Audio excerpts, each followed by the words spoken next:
ఈ ఇంట్లో తెలంగాణ మొత్తం ఇవాళ ఒకటే చర్చ, ఒక పాపను కాల్తో తన్నే దుర్మార్గుడు ఎవడని చెప్పని ప్రతి దగ్గర, ప్రతి ఆడోళ్ళు, ప్రతి ఇంట్లో మనిషి అన్నట్టు ప్రతి ఒక్కరి దగ్గర ఒక చర్చ జరుగుతుంది తెలంగాణలో. అసలు ఇది నిజమేనా కాదా? ఇట్లా నిజంగా ఇవాళటి కాలంలో కూడా కాల్తోని ఒక చిన్న పాపను 2 నెలల పసి కందును తన్నేటువంటి సాహసం చేసేటువంటి ఒక దుర్మార్గుడు, ఒక హీనుడు, నీచుడు, రాక్షసులను ఇక్కడ వెనకటిన్నాం కదా. అటువంటి వాళ్ళు ఇంకా ఉన్నారా అంటే ఇక్కడికి వచ్చినాక ఆ పాప తల్లితోని మాట్లాడిన తర్వాత, పాప అత్తతోని మీనత్తోని మాట్లాడిన తర్వాత, పాప నాయనమ్మతోటి పాప తండ్రితో మాట్లాడిన తర్వాత అందరిది ఒకటే ఒక మాట ఉన్నది. పాపను మధుసూదన్ రెడ్డి అనేటోడు ఒక నీచుడు కాలుతో తంతే ఆ పాపకు ఇంటర్నల్ ఇంజురీ అయిందట, ఇంటర్నల్ బ్లీడింగ్ అయింది, తర్వాత చనిపోయింది. దేని గురించి? ఇది ఇంత అహంకారం వీళ్ళకి ఎందుకు వచ్చింది? ఇంత దుస్సాహసం, ఇంత రాక్షసత్వం వీళ్ళకి ఎందుకు వచ్చింది అంటే ఇక్కడ పాలన చేసేటువంటి ముఖ్యమంత్రి బంధువులట వాళ్ళు రాగానే చెప్తున్నారు, ముఖ్యమంత్రి చుట్టాలు వాళ్ళు అని చెప్తున్నారు. ముఖ్యమంత్రి చుట్టాల వాళ్ళలో ముఖ్యమంత్రి రేవంత్ రెడ్డి చుట్టాలట. ఎందుకంటే మాకు పక్కకే ఇక్కడికి 30-35 కిలోమీటర్ల దూరంలో కొండారెడ్డిపల్లె ఉన్నది. వీళ్ళంతా మా వాళ్ళే, రాజ్యమే మా చేతులు ఉన్న తర్వాత మమ్మల్ని ఎవడేందిరా పీకేది అనే ఒక అహంకారం ఇలా తలకాయలకు ఎక్కింది. అయ్యా ఎంత దారుణం అంటే భగవంతుని దగ్గర, దేవుని సన్నిధిలా ఇంత కిరాతకంగా, ఇంత నీచంగా, ఇంత హీనంగా చూడు గిన్నెని ఎట్లా కొట్టబుద్దయిందా? మనుషులా మీరు పశువులా? ఒక 10 మంది కలిసట అడ్డగోలిగా అతి నీచంగా కొడుతుంటే, అది ఎవరు? భార్య ముంగట, తల్లి ముంగట, పాలు తాగే పసిపిల్ల ముంగట, సంకలు ఉన్నటువంటి పిల్ల ముంగట కొడుతుంటే తీసుకుపోయి ఆ పాపను తీసుకుపోయి కొడుతూ ఆపుతుంటే భార్య పోయి కూడా, తల్లి భార్య ఇద్దరు పోయి కూడా ప్రాధేయపడుతుంటే కూడా, అయ్యా మీరు తాత వరుసలు పెట్టి పిలిచిరు, తాత నువ్వు పొద్దున్న లేసో చూస్తావు, నీకు ఈ పని చేయలేదు ఆ పని చేయలేదు ప్రాధేయపడుతుంటే కూడా నీచంగా కొట్టిండ్రు. సరే చిన్న పిల్లని చూసిన కనికరం వస్తుందని చెప్పి పాపను కాళ్ళ కాడ వరిస్తే కాలుతోందని నిన్నట.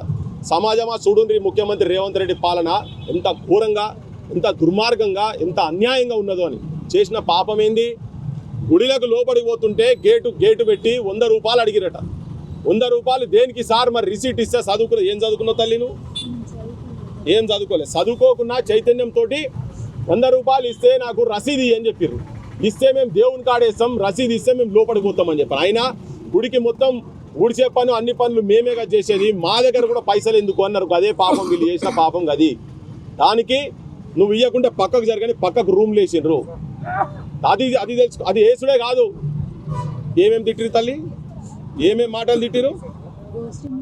బోసిడి ముండా ఏమన్నారు? ఇంకా ఇనాలే సమాజం ముండా, బోసిడి ముండా, ఇంకేంటిదమ్మా గలీజ్గా అమ్మనా బూతులు తిట్టిండ్రు వాళ్ళు.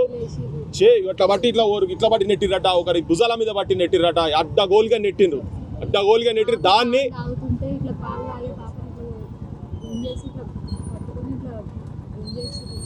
వింటున్నా. చనుబాలల్లో పాలు తాగే పాపను కూడా ఇట్లా గుంజిరని చెప్తూ తల్లి చెప్తుంది. వినో ముఖ్యమంత్రి రేవంత్ రెడ్డి, సోయికొస్తే నీకు కూడా బిడ్డ ఉన్నది, నేను ఇట్లా మాట్లాడేద్దామో నాకు తెలియదు, కానీ వాళ్ళని చూస్తుంటే నాకు మంచిగా అనిపిస్తలేదు. ఈ మాటలు విని ఇంత దౌర్భాగ్యమా, ఇంత దుర్మార్గమా, ఇంత అరాచకమా అని చెప్పి భర్త, అరే నా కూతురు నా భార్యను ఇంత అవమానిస్తారా అని చెప్పని ఏదో వాట్సాప్లో మెసేజ్ పెట్టినవా? ఒక చిన్న మెసేజ్ పెట్టిండట. అరే మెసేజ్ పెడితే వాళ్ళకి, అరే వీడు ఇట్లా మాన మీద మెసేజ్ పెడతారా వాట్సాప్ గ్రూప్లో? ఏమన్నాడు? ఇదే మాటలు మీ ఇంట్లో అంటే ఎట్లా ఉంటుంది అని అన్నాడు. అంతే. అంటే అన్నందుకే మీకు అంత రోషం వస్తే దాన్ని అనుభవించిన వాళ్ళకు వాళ్ళకి ఇంత మానసిక క్షోభ ఉండాలి. దానికి తీసుకొచ్చి కొడుతుంటే అడ్డం పోతే ఇలా పాపని చంపిరు మీరు.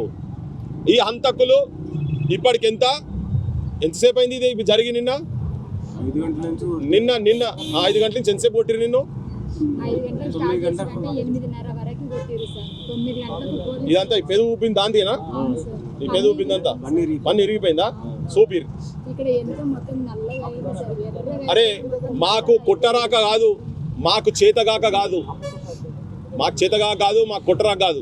ముఖ్యమంత్రి సుట్టపోళ్ళైనా ఎవరైనా కానీ మేము కొట్టదలుచుకుంటే నైజామోడు అసంటోడు మీ రాజ్యాలు చూపించిన నైజామోడు పైజాము ఊడబికి పంపించినాం తెలంగాణకి వెళ్ళి, గుర్తుపెట్టుకోవాలి.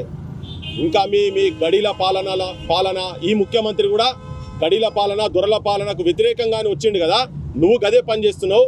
మేము తిరుగుబాటు చేస్తే ఊర్లకి వెళ్ళి దొరలు భూస్వాములు అంటోళ్ళు బిడ్డ అందరు మలుచుకొని ఒక్కొక్కటి హైదరాబాద్లల్లా వేరే దేశాల కాడికి పోయినరు. కానీ మేము తుపాకులు పట్టదలుచుకోలేదు. ఇప్పుడు మా జనం కూడా సోయికి వస్తున్నారు. మా ఓట్లు మాకు వేసుకొని అధికారంలోకి ఎట్లా రావాలో అది మేము తీసుకుపోయే చర్చ చేస్తాం. కానీ ఒక 4 గంటలు పెట్టి ఓ రూమ్లేసి కొట్టుడు ఇది ఎంత దుర్మార్గమైన పని. ఎవడన్నా ఎంపీ మాట్లాడినా మీతో పొద్దున్న నుంచి? ఇగో ఈ తల్లి మాదిగ బిడ్డ అంతేనా? ఈ తల్లి మాదిగ బిడ్డ, ఈయనే సాకలాయనే రజకుడు.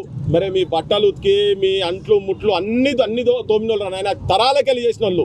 వాళ్ళకు మీరు చూసి చూపేటువంటిది ఇది ఆడబిడ్డ. వాళ్ళ అక్క కూడా తోబుట్టును కూడా అడ్డగోలుగా కొట్టిరట. ఇది మీకున్నటువంటి నీచ సంస్కారము, మీకున్నటువంటి కుసంస్కారము, కుబుద్ధి మీకున్నది. ఇగో ఇక్కడ ప్రదర్శన జరుగుతూ ఉన్నది.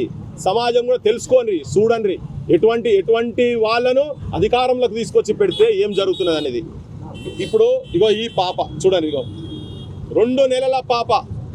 సమాజమా చూడండి, పిల్లలున్న ప్రతి తల్లిదండ్రులు చూడండి. ఇగో ఈ చంటి పాపను రేవంత్ రెడ్డి ప్రభుత్వంలో హత్యకు గురైంది. కాలుతోని ఒక దుర్మార్గుడు, అది దేవుని గుడిలా దేవుని సన్నిధంలా కాలుతో తన్నిరు. మరి ఆ భగవంతునికి మాయ ఏమైందో తెలియదు, కానీ ఆ దుర్మార్గుని కాలు ఎట్లా పడిపోలేదు అర్థమవుతలేదు. ఇంకా ఇప్పటికీ ఆ పోలీసు వ్యవస్థ ఇంకా వాళ్ళకు సపోర్ట్గా ఉన్నది. ఇప్పటికి అసలు ఏం జరుగుతుందో బయటికి చెప్తలేరు. రాత్రి తీసుకొచ్చి పిల్లను దాన సంస్కారం చేయండి, మేము ఎట్లనే కేసులు పెడతామన్నారట. 3 అరెస్ట్ చేసినాం, 4 అరెస్ట్ చేసినాం అంటున్నారట. ఒక్కరినైనా అరెస్ట్ చేసినట్టు మరి మీడియా ముంగట చూపించాలి కదా. మీడియా మిత్రులారా మీకు ఏమైనా చూపించి రావాలి ఇప్పటిదాకా ఎవరికైనా ఉన్నారా? ముఖ్యమంత్రి రేవంత్ రెడ్డి చెప్తా ఉన్నాడు కదా, ఏమని? బీసీ ప్రభుత్వం, బీసీ ఎస్సీ ఎస్టీల ప్రభుత్వం అని చెప్తా ఉన్నాడు కదా. ముఖ్యమంత్రి అంతా దోకేబాస్, చెత్త, లంగా, లఫంగా మాటలు మాట్లాడేటోడి. నేను అనుకుంటా తెలంగాణ ప్రాంతంలో కేసీఆర్ను మించిపోయింది. నేను ఓ మంత్రి రేవంత్ రెడ్డి సిగ్గుపడుతున్నామా తెలంగాణ సమాజం నీ అసొంటోని గురించి మాట్లాడి, నీ అసొంటోని అధికారం తీసుకొచ్చి. ఎందుకంటే నిన్నైతే ఇప్పటిదాకా ఒక్కల వరాయలా లేదా? ఎవరిని వాళ్ళ ఇంట్లోనే ఎవరిని అరెస్ట్ చేసినావు? చిన్న గిట్టేమనైతే రాత్రి మేము దగ్గర పోతే రాత్రి పూట ఇళ్లకు పోయి తీసుకుపోయి నానా టార్చర్ చేస్తున్నావు కదా. ఎంతమందిని ఇప్పుడు ఈ చంపినటువంటి హంతకులను నువ్వు నీ ఇంట్లో పెట్టుకున్నావా? నీ చుట్టపోలని చెప్పి ముఖ్యమంత్రిని ఇంట్లో పెట్టుకున్నావా? లేకపోతే నీ అన్నదమ్ముల ఇంట్లో పెట్టుకున్నావా? ఏడ పెట్టుకున్నావు? ఇప్పటిదాకా అరెస్టులు జరగలే. ఎందుకు కూర్చున్నది? రోడ్ల మీద పొద్దు నుంచి తిండి లేకుండా ఆడ నుంచి ఈ దాకా వచ్చి కూర్చొని నిన్నటి నుంచి వాళ్ళ మనోవేదన మామూలుగా లేదు. నిన్నటి నుంచి ఇంతసేపు జరిగినా స్పందిస్తలేవు కాబట్టి ఇలా మాట్లాడాల్సిన పరిస్థితి వస్తున్నది. నడి రోడ్డు మీద అంబేద్కర్ విగ్రహం ముంగట ప్రజాస్వామ్యం కూని అవుతున్నది. నీ రాహుల్ గాంధీ శరం లేనోడు, ఆయన పొద్దుగా లేస్తే రాజ్యాంగాన్ని చేతిలో పట్టుకొని తిరుగుతున్నాడు. ఏ రాజ్యాంగం చెప్పిందా కాలుతో తన్నుమని? చంటి పిల్లల కాలుతో తన్నుమని ఏ రాజ్యాంగం చెప్పింది? ఏ రాజ్యాంగం చెప్పింది? ఇటువంటి ఆడబిడ్డలను కొట్టుమని ఏ రాజ్యాంగం చెప్పింది? ఎక్కడ పడితే అక్కడ చేతులేమని చెప్పి ఏ రాజ్యాంగం చెప్పింది? రాహుల్ గాంధీ నీ ఏజెంటు బయట ఉన్న రేవంత్ రెడ్డి మిమ్మల్ని కూడా అడుగుతున్నాం కదా. ఇంత అన్యాయము నేను అనుకుంటా. ఇప్పుడు వెనకట పరివాతల బతుకమ్మలు ఆడిపించినటువంటి రజాకార్ల వారసుడు ఎవడన్న తెలంగాణలో ఉన్నాడంటే ఎలా రేవంత్ రెడ్డి, అనుముల రేవంత్ రెడ్డి. నువ్వే రజాకార్ కాసిం రజ్వీ వారసునివి తెలంగాణలో బతికినవు. నువ్వు అంతకునివి, అంత దుర్మార్గునివి. నువ్వు కొద్దిగా సిగ్గుండాలి. జనమా చూడండి, ఇటువంటి దుర్మార్గులను ఎన్నుకోకండి. ఇంకా భవిష్యత్తులో మేము చెప్తున్నాం ఇక్కడ నుంచి ఈ ఎస్గ్రేషియాలు ఇవన్నీ ఎన్ని కోట్లు ఇచ్చినా కానీ తక్కువనే. వీళ్ళకు ఎన్ని కోట్లు ఇచ్చినా తక్కువనే. నీ ఇంట్లో పెట్టుకొని ఈ కుటుంబాన్ని వీళ్ళిద్దరిని నీ ఇంట్లో పెట్టుకొని నీ జీవితాంతం నువ్వు నీ కుటుంబం వీళ్ళకు సేవ చేసినా వీళ్ళకు జరిగినటువంటి అన్యాయానికి దేనికి కూడా ఒక పైసా ఈకమంద కూడా పనికిరాదు. ఎంత ఆశతోని 9 మాసాలు మోసి కన్నటువంటి బిడ్డను కాలుతో తన్ని చంపినావంటే ఇంతకన్నా దుర్మార్గం ఏముంటుందా నీ రాజ్యంలో? రేవంత్ రెడ్డి నీ సుట్టపోలని కాపాడే ప్రయత్నం చేస్తున్నామేమో. సమాజం చూస్తున్నది, దీంతో సమాజం చూస్తున్నది. సమాజం మొత్తం నేను ఇప్పుడు అనుకుంటుంది, ఆల్రెడీ అనుకుంటుంది. ఇంత జరిగిన తర్వాత కూడా ఎఫ్ఐఆర్లో అసలు హత్యానేరం ఉన్నదా అంటే మాకు పోస్ట్ మార్టం రిపోర్ట్ కదా. పోస్ట్ మార్టం దేనికే చంపిందా లేదా తల్లిదండ్రులు చెప్తున్నారు, ఇక్కడ ఉన్నది విట్నెస్ చెప్తున్నారు, ఐ విట్నెస్ చెప్తున్నారు, ఉన్నారు, తల్లి చెప్తున్నది, మేనత్త చెప్తున్నది. కేసులు పెట్టి వాళ్ళని లోపల పడాలా లేదా అని ఒకటి గుర్తుపెట్టుకోండి. అసలు ఇంకొకటి ఈడ విచిత్రం ఏంటంటే రేవంత్ రెడ్డి సమాజం కూడా వినాలి. విచిత్రం ఏంటంటే దెబ్బలు వీళ్ళు తింటారు, బూతులు వీళ్ళు తింటారు, అమ్మనా బూతులు తింటారు, పింజాన్ అన్ని మాటలు వీళ్ళని అంటారు, వాళ్ళే అన్ని అంటారు, కొడతారు, వీళ్ళని మొత్తం కొడతారు. ఆఖరికి వాళ్ళు ఇచ్చిన కంప్లైంట్ ఏదో ఇచ్చినట, వీళ్ళ మీద కేసులు పెడితే వీళ్ళ మీద కేసు అయిందట. కానీ బిడ్డ చచ్చిపోతే వీళ్ళు కంప్లైంట్ ఇస్తే వాళ్ళ మీద కేసు కాలేదట. ఇది ఎక్కడ విచిత్రమా? ఇది ఎక్కడ అన్యాయం? అంటే వీళ్ళ మీద పెట్టి కోర్టు కూడా పంపించినట్టు ఆ ఫైల్. మా చేతిలో దెబ్బలు తిన్నారు వీళ్ళు, అందుకే కేసు బుక్ చేయండి అని పెట్టారా ఏంటి? అట్లా కాదు, వీళ్ళనే కొట్టినట్ట, వీళ్ళే కొట్టినట్టు. చెప్పమ్మా. ఆడపిల్లల మందిరం కలిసి వాళ్ళని కొట్టినామంటే సార్ ఇగో ఈ ఆడపిల్లలు కలిసట నీ సుట్టపోలను కొట్టిరట రేవంత్ రెడ్డి. నీ సుట్టపోలను మరి ఎవడోడన్నా నీ మినమామ అవుతాడో, నీ అన్న అవుతాడో, నీ కజిన్ బ్రదర్లు అవుతాడో, మీ చిన్న పెద్ద కొడుకులు ఎవరున్నారో మాకు ఎరకలే. కానీ ఇంత డైరెక్ట్గా ఎందుకు మాట్లాడుతున్నామంటే అంత వాళ్ళ లోపట మీ సుట్టపోలు అయ్యేపటికనే ఇంత సాహసం చేసిరు కాబట్టి ఆడోళ్ళ మీద కేసు పెట్టిరట. అయినుండ్రి తెలంగాణ సమాజం అయినుండ్రి, ఇవాళ ఇట్లా మాట్లాడొద్దు కావచ్చు కానీ నిజంగానే నక్సలైట్లు అంటే వాళ్ళు ఉంటే కొడుక మీ సంగతి చూద్దురా. తుపాకులు పట్టే నక్సలైట్లు ఉంటే బరాబర్ చూసేటోళ్ళు ఉంటుండే, కానీ వాళ్ళు లేరు, వాళ్ళు అవసరం లేదు. కానీ ఓటే ఆయుధంగా మేము వస్తున్నాం. మేము స్థానిక ఎమ్మెల్యే ఏమైనా కాపాడుతున్నాడా? స్థానిక ఎమ్మెల్యే ఏంటంటే ముఖ్యమంత్రి చుట్టాలని చెప్తుంటే వాళ్ళు ముఖ్యమంత్రి చుట్టాలట. స్థానిక ఎమ్మెల్యే కూడా చుట్టరికమే ఉంటుంది కదా వీళ్ళందరికీ. వీళ్ళేంది హోమ్ మినిస్టర్ ఎవరు, ముఖ్యమంత్రి ఎవరు, ఎవరి రాజ్యంలో జరుగుతున్నది ఇది?